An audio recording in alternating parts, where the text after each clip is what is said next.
Hello and welcome back to Cooking the Books with me, Gilly Smith, the podcast which takes us through 4 food moments from the books of our favourite food writers. It's about all of life through the prism of food. And this week we're off on an Italian road trip down the coast of the Tyrrhenian Sea with Amber Guinness. The idea behind the book is that feeling of salty water drying on your skin, a glass of really cold white wine and a plate of pasta in front of you, and that being the most perfect day you could possibly have. We first met Amber a couple of years ago on Cooking the Books when she told us about her book, A House Party in Tuscany, which was about restoring and reclaiming her childhood home. This time in Italian coastal, she revisits some of her family holidays and the food along the way.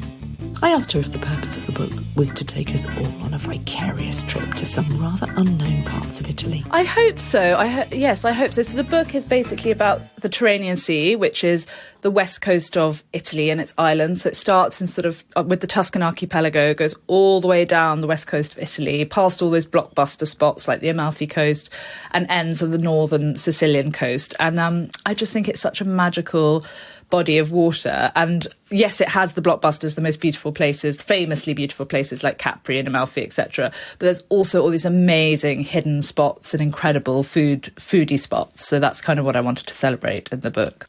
I mean, it is the hidden gems. You're telling us about your family holidays, your childhood holidays. We met you last time in Agnano, which is your childhood home in Tuscany, which you've renovated, and you're holding wonderful retreats there, and you take us to it in that beautiful, beautiful book. And in this book, you take us on those fabulous holidays that only you and your family and people who really live in the area could possibly know. And we'll go into some of those really hidden spots.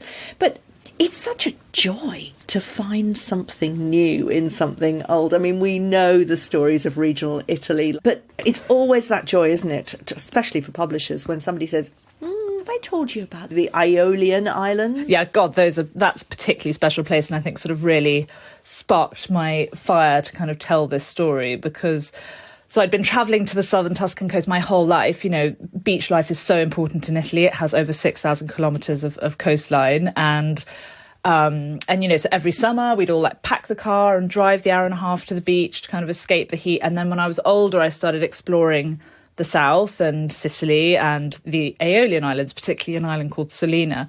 And I was sort of swimming in these waters, and I just realised, actually, this is the same sea. There's something that unites these places. And I thought that was so interesting to kind of explore, really.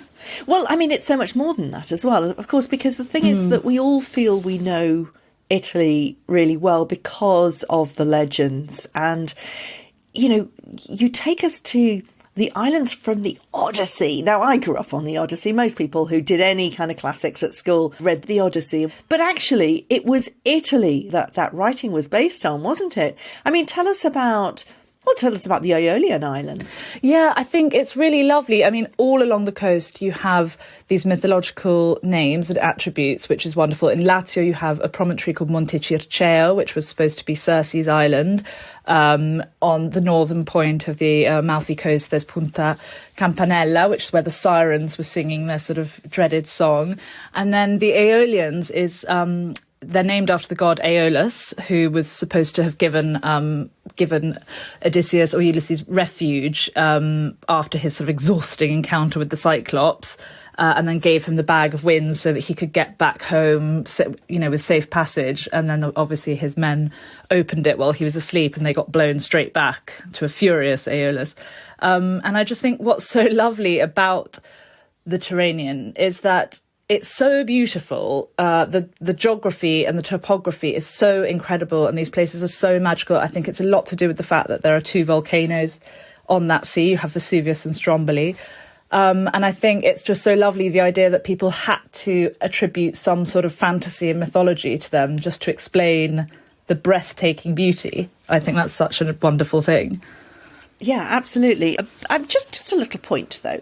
I mean, surely it was Greece. I know, it's true. Isn't there a saying, sort of, show me the map, show me where the Odyssey took place, and I'll show you the man who sewed the bag of winds, or something? You know, it's kind of like, who knows? I'll have that. Yeah, exactly. Yeah, so, and one of the points that you make is that obviously, you know, it is the same regional and seasonal approach to food all the way down that coastline, but the soil is very different, and that's what informs the different types of cooking. So, for example, Vesuvius and Etna are rich in minerals, and they make the vegetables more intense. Tell us a little bit about how that kind of makes the flavours different and the way that you cook them. Well, yeah, I think obviously this part of the world is blessed with the most incredible produce, very famously, and that is, as you say, a lot to do with the sort of volcanic soil. Like, so it's just rich anyway in lots of minerals. But then when a volcano erupts for years and years and years, you have all the eruption sort of lends to the land, which is why Naples has the best tomatoes. Why buffalo mozzarella from the sort of denominated region has that delicious, slightly tangy taste. It's because the buffalo are grazing on this volcanic soil and grass. And I think it means that they've come up with a kind of myriad of ingenious ways to really celebrate vegetables and to cook them in such interesting, delicious ways. And I think that's a really special aspect. And all the places along the Tyrrhenian, you know, regardless of whether or not they have volcanic soil, they'll all have some particular bit of produce which they'll champion and be so proud of, which I think is so exciting. So on the Tuscan coast, it's bottarga, you know, the kind of dried cured fish roe from the female grey mullet. Along Campania, it's the buffalo mozzarella, it's the lemons, it's the tomatoes. In the Aeolians, it's capers. And I just thought that was so exciting, and it's such an interesting, fun way to look at food, because it means you're not kind of relying on the blockbusters like the melanzana parmigiana or the pasta alla norma or whatever it might be. You know, for instance, using this example of the aubergine, you know, its usual bedfellow is tomato with pasta. But in Lazio, where they are very famous for their Gaeta olives, there's a town called Gaeta on the southern stretch of the Lazio coast. And they're very famous for these compact, little violet, delicious olives. And they don't marry their aubergine with tomato, they marry it with olives. So I had this amazing pasta in a town called Spedlonga. It's pasta calamarata. So it's like a sort of visual trick. It's like rings of pasta that look like calamari, but it's a dry pasta. And they cook it with aubergine, these olives, almonds, white wine and lemon zest. And it was just sort of such a surprising flavour combination. And it's so amazing that we think we know Italy so well inside out, or you think you know everything there is to know about Italian food, and yet you can still be surprised by how someone prepares something. Absolutely. I mean, it is the country that keeps on giving, doesn't it? More than most, I would say. I mean, I cooked up one of your beautiful menus, well, with a little bit of a deviation. One of the things that you do is you make That's these... what we like, yeah. Yes, exactly. That's what recipes are for. That's what menus are for, of course, Mike. So I did the crostini to start, but I did the chicken with capers and lemon as the main. And then I did a beautiful cardamom bast cheesecake from somebody else's recipe, which is absolutely gorgeous. Delicious. But that chicken, I mean, everyone said that it was amazing, and the flavour. So capers, lemon, thyme.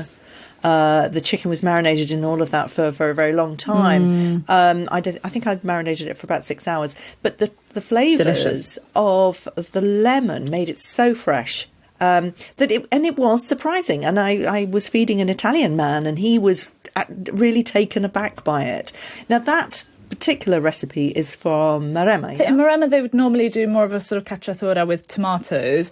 That is more how they would prepare it on the Aeolians, actually, going back to these volcanic islands. And what's interesting about the Aeolians in terms of their kind of culinary tradition is that they are so insular, particularly when it comes to food, because they're so difficult to get to. I mean, even today, you know, with modern travel, if you're anywhere in Europe, it will take an entire day to get there, because you have to fly to Palermo or Catania. You have to get onto the big island to then get onto the tiny islands. And it takes an entire day. So let alone if you're coming from America or further afield. And what that meant historically is that they had to kind of be completely self-reliant on what they had. So, you know, obviously what they fished from the sea, what they could grow, like oregano, lemons, olives, tomatoes, you know, aubergine. But they're so small, there's no space for livestock to graze. So any meat they had was rabbits, chickens, perhaps the odd pig, but not really. And so that is how they would prepare their rabbits and their chicken. And it's completely heavenly, I think, just such a sort of myriad of delicious things. Lemons, capers, I mean, wonderful. What gets better? Flavour bombs. Yeah. Absolutely. It must have been a wonderful journey of rediscovery for you, going back to all these places that you'd been to with your parents. And your father died when you were 21, and the story of the house party, your first book, was very much to do with, life before and after your father. This journey takes you back to those family holidays where presumably you weren't looking so deeply into the culinary adventures at that time. Going back and really sort of finding out what the flavours and the tastes of that time were all about. I mean, how did that feel for you? As you say, like when I was a child, it was much more about building sandcastles and jumping in the sea and that sort of thing. And, being so spoilt that, every summer just being presented with a plate of buttery spaghetti with bottarga or spaghetti alle vongole and not even kind of thinking twice about it. Whereas now, I chase these delicious flavours down. I think the experience of writing A House Party in Tuscany really honed my kind of recipe writing. It really gave me the bug, which I think all food writers have, of like, there's a joy in finding the language to translate what you're doing practically into instructions that people can follow at home. And I always used to scribble down, sort of in my early adulthood, I'd always scribble down if I ate anything particularly delicious or interesting or beautiful. But it was in a very loose way that only I could understand, really. And then since writing A House Party, those scribblings have kind of become more like formed recipes in the first instance. But, going back into that world as a grown-up and sort of talking to people, presumably, and asking questions, did it take you back there, or did it kind of give you a whole new paradigm of experience? Yeah, it definitely gave me a whole new paradigm, because the stretch I used to go to with my family was the southern Tuscan coast, which is a super particular spot, and it's very, very... It's a really fun region, I think, for food, because it's so hyper-regional that to the point where if you have a road that goes straight along the coast, if you have a restaurant on the seaside of the road, all the food will be fish. There will be no meat on the menu. And if you cross the road and go to the inland side of the road, all the food will be, wild boar and rabbit, and it'll all be terra, it'll all be meat. And so I love that about the southern Tuscan coast, and that was something we talked about a lot with my dad and my mum when I was growing up, which was super fun. And then as I got older and kind of started exploring for myself, it was kind of always linking back to those family holidays and thinking about Maremma and that aspect of the Tyrrhenian, and then also kind of finding out just how different all the regional food is, and kind of, as I was saying before, like all these amazing little bits of produce that everyone celebrates. And, in Lazio, it's not going to be bottarga, it's going to be the gaeta olives or whatever, or the pecorino romano. And then in Sicily, it's going to be the capers and the aubergine. And so it's kind of just really lovely. Yes, always having that thing to reference back to is super fun. Yeah, and your mum was a fantastic cook. I mean, still is probably, but... She claims to have hung up her skillet.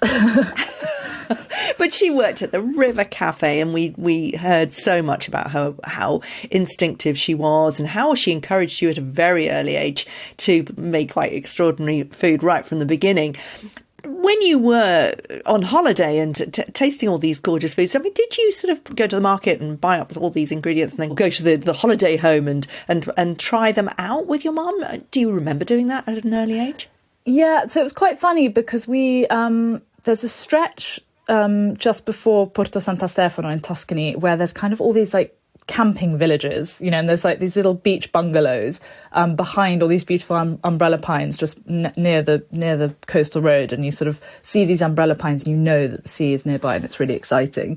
And my parents would rent one of these bungalows for kind of 2 weeks at a time. And we would go every summer, and everyone had a little terrace, and everyone else's terraces sort of had, mini transportable tellies or whatever, giant radios. And my mum always hung lanterns and had tablecloths and made it really beautiful.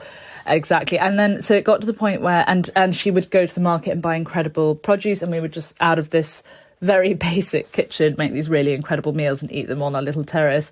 And all my mum's friends kind of got wind of this, and then they started wanting to come to the camping village. And so suddenly we had this little commune. And it was quite funny. One year, these friends of my parents who had an anniversary coming up, they were coming to the camping village, and they were so excited about it, sort of perversely. It was really not anything that exciting, this place. And the husband, because it was the anniversary, decided to surprise his wife and book them into literally one of the nicest hotels in the world called Il Pelicano, which is about 15 minutes down the road.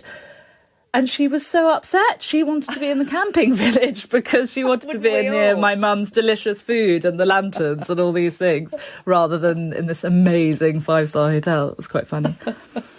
That is my literal dream. Let's go through your food moments. The spaghetti con botarga, which you've mentioned a couple of times already. Why did you choose this one to start off? Because, yes, so these experiences I've been talking about, I think they are so tied up for me in spaghetti con botarga, because we used to always go, and still go, one of my favourite beaches is Macchiatonda, which is sort of almost it's almost at the border with Lazio. It's there's one beach called L'Ultima Spiaggia, called the Last Beach, which is the last beach in Tuscany, but this is just above there. And there's a restaurant called Carmen Bay, and they make the most delicious, really buttery, rich spaghetti, very plain, but then very generously grated over with this kind of orangey coloured botarga. And botarga, as I was saying, is the cured fish roe, and it comes in these sort of orange blocks and has a kind of gossamer thin skin over it.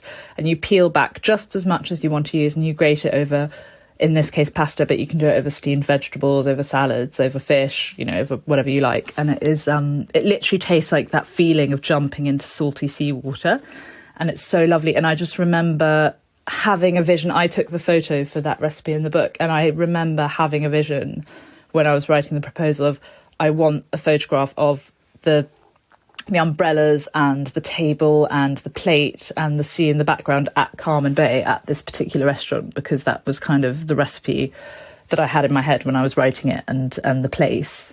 So it's super nostalgic for me. And it summed up the idea of the book for you. It was exactly that, wasn't it? It was remembering a beautiful meal, simple, very regional, that took you to a time in the past, but something that you can actually share. It's about extrapolating stuff from your memories, isn't it? We talk a lot about writing here. I do a lot of writing retreats and support a lot of writers. And it's about digging deep into your past to find something that you really want to say, that it comes with so much, doesn't it? Exactly. Yeah. And it's about, I think, the whole book is sort of about, I mean, yes, there are recipes that suit not just summer, but kind of the idea behind the book is that feeling of salty water drying on your skin, a glass of really cold white wine and a plate of pasta in front of you, and that being the most perfect day you could possibly have. And also what I feel really connected to botarga with this book is that Tirreno, which is Tyrrhenian in Italian, was the name given to this sea by the ancient Greeks, and it means Etruscan in Greek. And Orbetello, which is where the botarga is made, is a sort of old Etruscan settlement. Near Arniano, where I grew up, we have many old Etruscan settlements. There's even, in our local village, there's not a bar or a post office, but there's an Etruscan museum. It's such a big part of where we're from. And so it's sort of lovely to have this tie from inland going right down to the coast, and then this entire sea is also is called after the Etruscans. So it kind of all feels very circular in a nice way. Riches. Your second food moment is the pasta calamarata with aubergine, almonds, olives, pecorino romano. I mean, just these words, they just transport me. It's a beautiful day. I've just come back from my bluebell woods. I'm very happy here, but God, I'd love to be right there, right now. Tell me about this one. Oh my gosh. Well, this is from a town called Spedlonga, which weirdly does look quite Greek. It's sort of a whitewashed cliff town in southern Lazio, just before Gaeta. And we were just having a wander. It was, I think, the first time I was trying to write a book with a newborn. So he was sort of packed on my back, and we were wandering around trying to find some interesting bits for the book. And I just stopped after, he was crying, and sat in this bar in this beautiful town called Spedlonga, and had this really, really surprising dish, which kind of stopped me in my tracks and suddenly made the whole like quite stressful day feel like it was completely worth it. And it's one of my favourite recipes in the book. It's really yummy. As I say, I think it's so nice to have a pasta dish which is aubergine, not with tomato.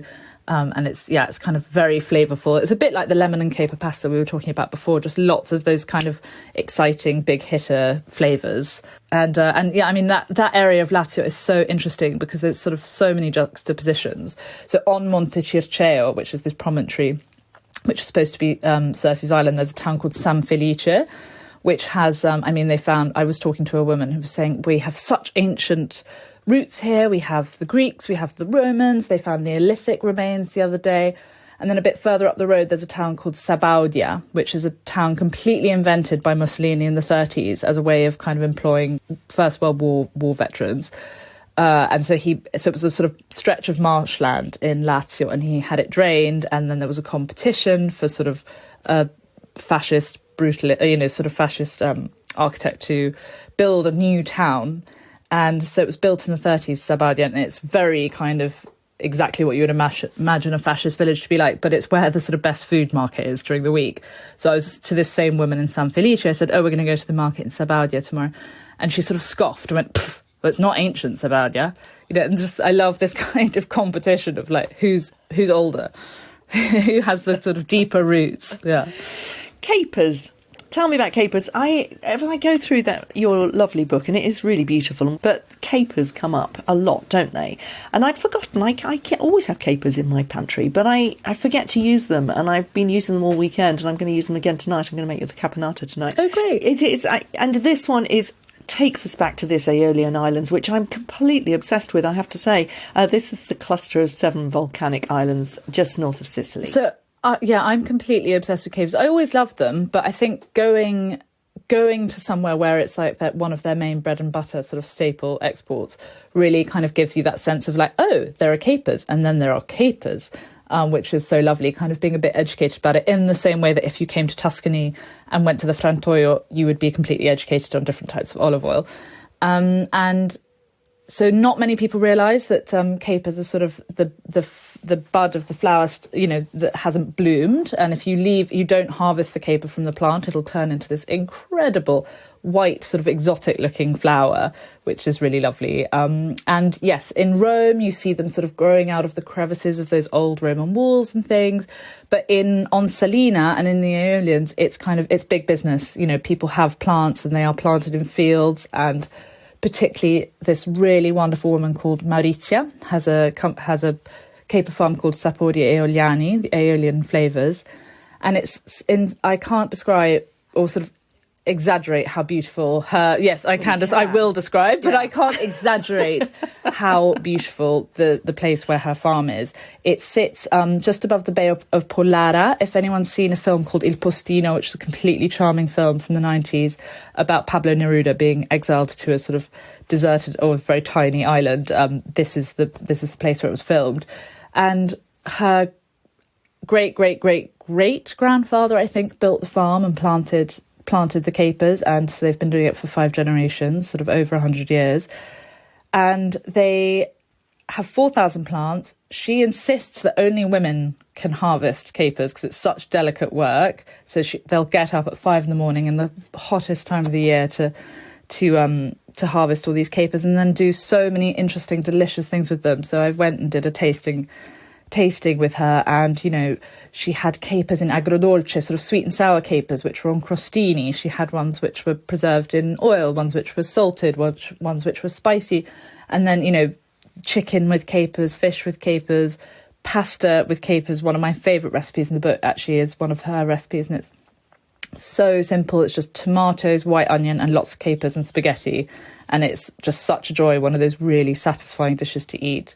She also makes amazing potato salad with capers, and lots of cucumber and tomatoes. And so it's one of those wonderful, wonderful salads to use up the kind of glut of the joys of summer, all those amazing summer veg.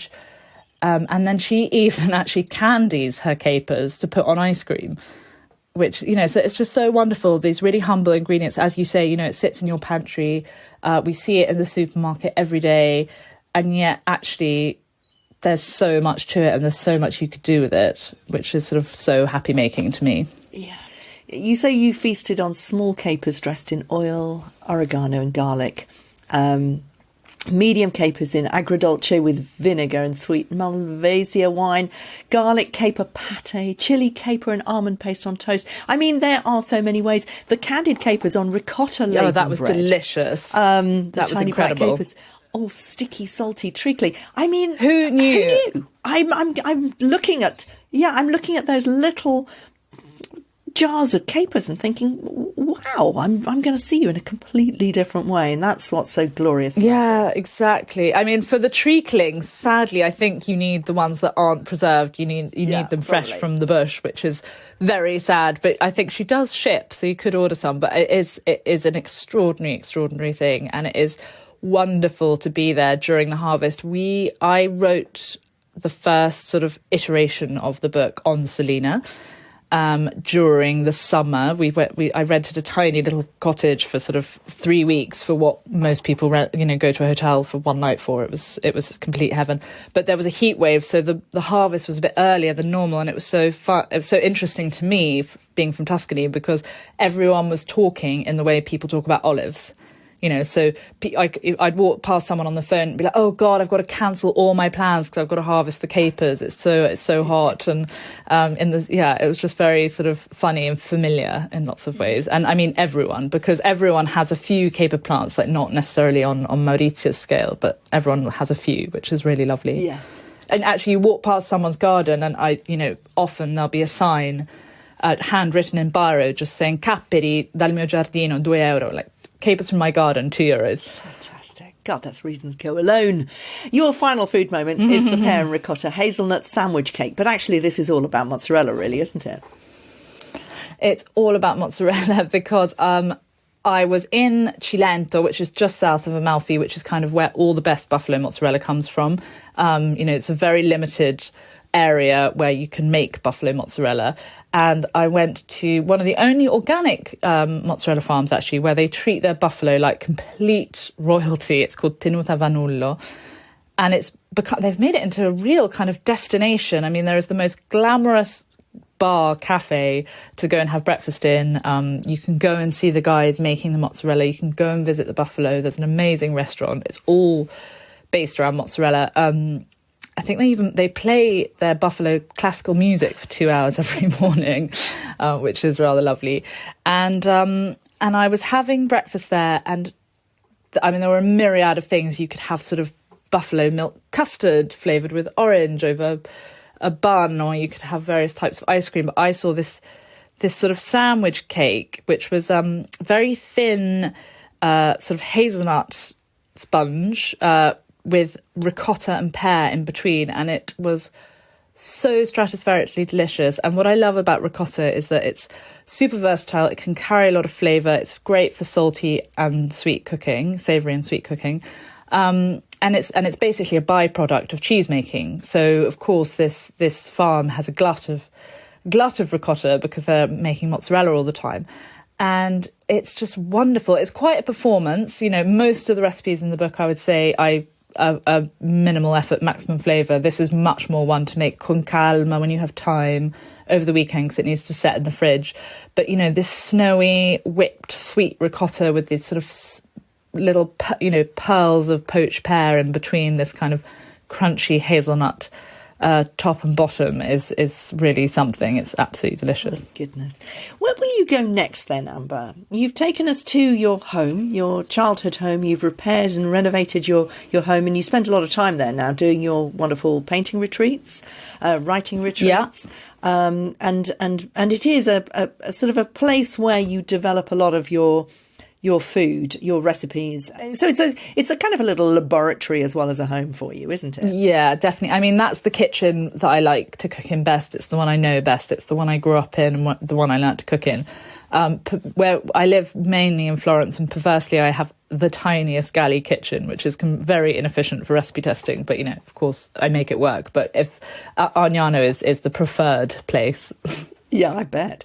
But what next? What more, will you be looking for, the stories behind the layers of your Italy? Is that what you want to spend the next 5-10 years doing? Just sort of looking and then looking again, remembering and remembering again, and uncovering these different layers of the Italy that you know to bring to us?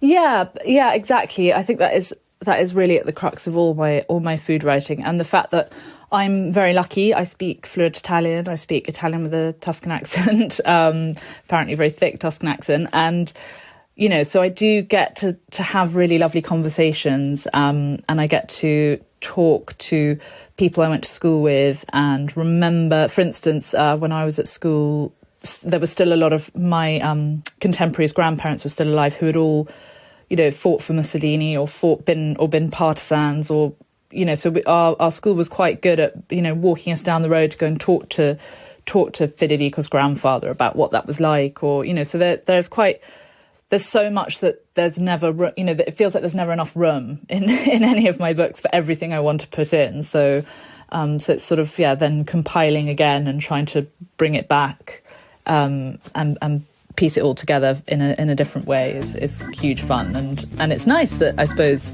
there's not room, because it means then I can look back at it and do it in a different project. Thanks for listening. Head over to my Substack for some extra bites of Amber Guinness. I'll see you next week.